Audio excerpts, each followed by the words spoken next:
আচ্ছা, তো তুমি কি আমার কাছে কিছু গোপন করছো, মানে কিছু লুকাচ্ছ নাকি? আসলে আমার ক্যান্সার হয়েছে, লাস্ট স্টেজ। কি বললে তুমি? তোমার তোমার ক্যান্সার লাস্ট স্টেজ?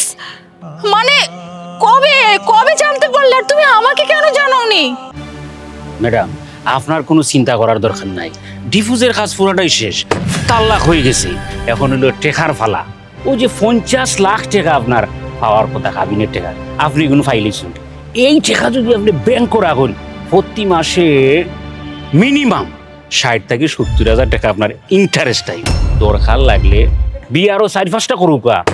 আমি সুমন্ত আছি, আপনি চিন্তা করুন কি তার লাগে। না না ভাইয়া, আর দরকার নাই। যেটা হয়েছে অনেক, আর কিছু না। ও ম্যাডাম, আমি তো আছি, আপনি না টেনশন করেন না। আর হুনুকা টাকা পয়সা তো কিছু লাগবো, দেউকা। ভাইয়া হয়েছে কি, আমার কাছে না এখন কোনো টাকা পয়সা নেই। ওই যে আমার কাবিনের টাকাটা আমার অ্যাকাউন্টে ডিপোজিট হয়ে যাক, হওয়া মাত্রই আমি আপনার বিলটা করে দিব। ওই শুনে খান, ঠিক আছে, এখন তো একটু ফকেট ফাঁকা। ভাইয়া আসলে আমি বুঝতেছি যে আপনার ফিটা এখনই দেওয়া উচিত, কিন্তু আমার কাছে সত্যি কোনো টাকা পয়সা নেই। টাকাটা ব্যাংকে আসা মাত্রই আমি আপনার বিলটা পাঠিয়ে দিব। আমি এখন আসি। আচ্ছা ঠিক আছে, যাওকা, সমস্যা নাই। কিন্তু লাগে টেকা, লাগে টেকা যদি না পাই সময় মতো, উকিলে যদি টেকা না থাকে চলেনি। ওলা যদি ক্লাইন্ট থাকে হয়নি, শুনছেন টেকা নাই, খালি উকিলের কাছে ব্যাচ করি আইব। যা গেছে গিয়া শুনছেন না তো, যাই গিয়া। কি ব্যাপার, তুমি এখন এইখানে, তুমি বাসায় যাওনি? আসলে ভালো লাগছিল না, আর আমাদের ডিভোর্সটা তো শেষ পর্যন্ত হয়েই গেল। 2 বছর তো আমরা ট্রাই করতেছিলাম, তাই না? অথচ দেখো 2 মিনিটে সব কিছু শেষ হয়ে গেল। হ্যাঁ আচ্ছা শোনো, তুমি তো আমার কাছে 50 লক্ষ টাকা পাবে, কিন্তু দেখো সত্যি বলছি, আমার হাত না বলতে গেলে একদমই ফাঁকা। আমার কাছে 50 লক্ষ টাকা নেই।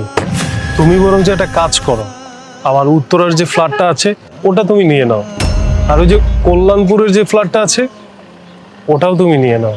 শোনো, আমার যে 2টা গাড়ি আছে, সিএচআর আর করোলা ক্রস, ওই দুটোও তোমার কাছে রেখে দিও। আমার কাছে তো একটা সাইকেল আছে, ওইটা আমি জাস্ট আমার লাগবে মেডিসিন আনা নেওয়ার জন্য, আর সবকিছু তুমি রেখে দিও। কিন্তু মেঘ, কোর্টে তো এই কথা হয়েছে যে জাস্ট তুমি 50 লাখ টাকা দিবে। তাহলে তুমি যে আমাকে উত্তরার ফ্ল্যাট, তারপরে ওই যে কল্যাণপুরের ফ্ল্যাট, ওই ফ্ল্যাট তুমি আমাকে কেন দিচ্ছ? ওই ফ্ল্যাটের এক একটা দাম তো প্রায় 1.5 কোটি টাকার মতো। তাহলে এত কিছু কেন দিচ্ছ? আর তুমি গাড়িগুলোই বা আমাকে কেন দিচ্ছ?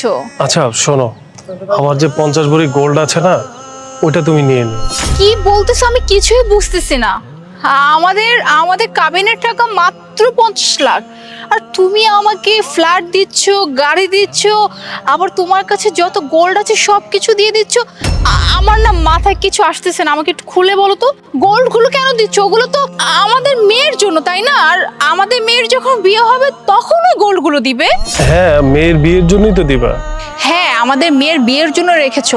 আর প্রবলেম কোথায়? মেয়ের যখন বিয়ে হবে তুমি নিজেই দিয়ে দিও। আমি ওই পর্যন্ত বেঁচে থাকবো, তারপর না দেবো? হোয়াট? আমি ততদিন বেঁচে থাকবো তবেই তো আমি দিতে পারবো।